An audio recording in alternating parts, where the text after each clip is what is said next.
Now it's been proposed time and again too that big business is behind things like this, and that would represent a capitalist approach. But what you're saying is we're heading toward a socialist approach based on this scenario. You have to understand the difference between capitalism, socialism, communism, what all of these things really mean. You have to understand that what the difference is between right wing and left wing. People, they use these phrases all the time, and they don't even know what these things mean. And it's just incredible to me to hear a socialist calling someone else a Nazi. Because Nazi means National Socialism. So here's a socialist calling a right-wing guy a Nazi, when what he should be calling the right-wing guy is anarchist. People on the right want no control. Mm-hmm. They're really anarchists. Okay? So they would, in theory then, or in fact, be in opposition to this ultimate movement. Yes. Whereas in appearance, they would be the ones behind it. Well, when you have a misunderstanding of what the terms mean, yes. Okay. Right-wing, on the far right, is total anarchy. They don't want anybody controlling anything that they do, and they believe that people are responsible enough that the world can exist without government. Okay. Or the very minimal government that it would take to. On the far left, on the other hand, they believe that the government should be in total control and should be supply man with all of his needs. Well, creating a whole society that's dependent. Right. A republic is somewhere in the middle. It's governance by laws. Laws are decided by representatives who are elected by the people. And according to the theory, the representatives will do what is right, whether they get elected or not, because it's not really a democracy. A democracy is far left. People don't understand. We don't live in a democracy. This country is not a democracy. It is a republic. A democracy is ruled by the mob. The mob always votes themselves every kind of benefit that they can vote themselves. And whenever you do that, it means large, tremendously overpowering government in control. They vote themselves into dependency. That's it. They vote themselves into a dictatorship is what they do, where they lose all of the benefits that they intended to vote themselves into in the first place. Okay. And democracies are extremely dangerous to minorities, because if the majority of people don't like you, right, they're going to vote that they kill you, and they can, that's it.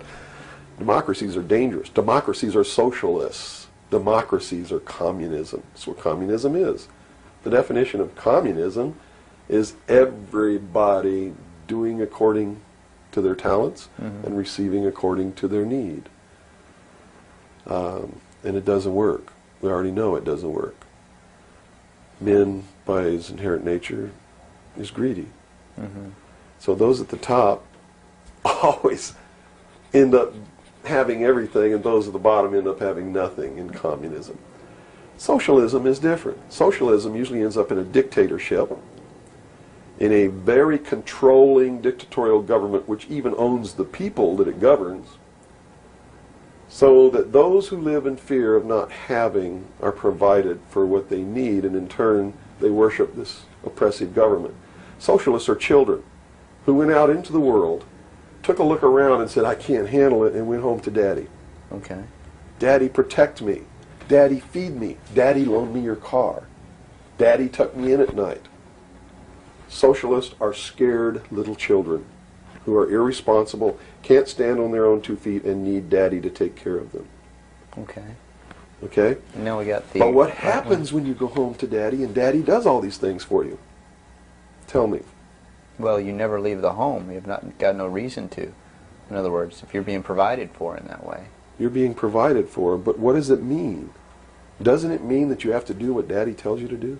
True. Doesn't it mean you have to be in when Daddy tells you to be in? Doesn't it mean that you can't drive the car to the next town if Daddy tells you you can't? Doesn't it mean that if Daddy tells you to take out the trash, you better take out the trash? Are you beginning to understand the concept? When you ask for favors from Daddy, you have to give up freedom in return. Right. Okay. So socialism always leads to repression of liberty, freedom, equality. All of those things fly out the window so that you can have free health care. so that you can have a place to live, but you don't have to pay the rent, so that you can have food given to you by the state. And that's where we're headed. Right in this country right now, we're almost totally socialist, and now people are screaming for a national health care policy. Right. Health care insurance. Now, the other aspect, once again, I'd like to go into is the anarchy or the right wing, which we just into that similar. Anarchists believe that they can be responsible, that they won't hurt other people, Okay. that your freedom never ends until it begins to infringe upon someone else's freedom, and that no one should have any control over that there should be no speed limits on the highways. Mm-hmm. The problem is that, again, just like on the socialist side, you have people over here that are human, and human condition means that ultimately somebody's not going to be responsible, that they're going to drive too fast when they've had too much to drink, and they're going to kill innocent people. The answer is a balance. You know, the law of the universe says this. It's a law of physics, really, and everybody can understand it. For every action, there is an equal but opposite reaction. There can be no good unless there is evil. There can be no man without a woman. You understand Right. the concept? Based on that, the theory of a utopia here on Earth is corrupt right away. Absolutely. It goes against the laws of physics. It goes against the law of the universe that there must be two opposing forces all the time in every instance, because that's what makes the universe work. Mm-hmm. That's what makes everything work. What we need to do is stop trying to go way over here and establish some utopia of freedoms, or way over here to establish some repression of freedom so that we make sure that we got something on the table to eat. Mm-hmm. And strike a balance between the two that works. And stop withholding information. What makes it difficult for anyone to succeed or live, or for us to really come together and have peace in this world, are all of these people who think that they are the guardians of the secrets of the ages, and have only them have truly mature minds, so only them are worthy of knowing the secrets and the real science and the real metaphysics and all of these things. So they repress it and they keep it secret, so the rest of us live out our lives and we don't know the truth of what life is really all about.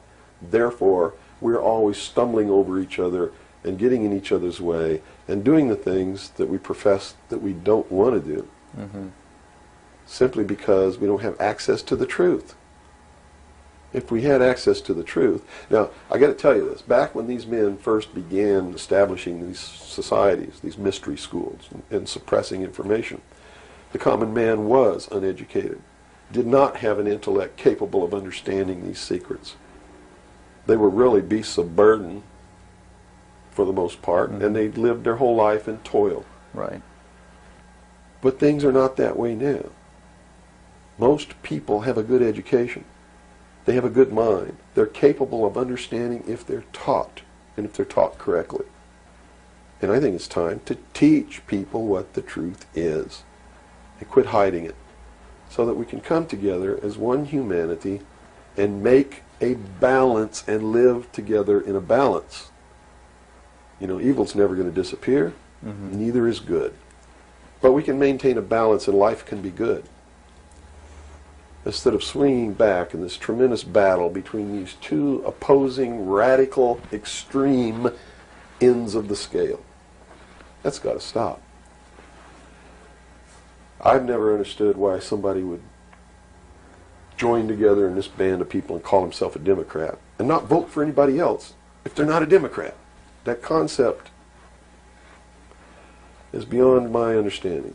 Mm-hmm. And Republicans and Libertarians and Populists and Communists and Socialists and this and that, and blacks and whites and Indians, and there are so many sects and groups and segments, and we're so fragmented that getting together is going to really be difficult. Mm-hmm. But we've got to do it. Because if we don't wake up and do it ourselves, these men who meet in secret and plot the manipulations are going to do it whether we want it or not, and they're going to do it at the point of a gun.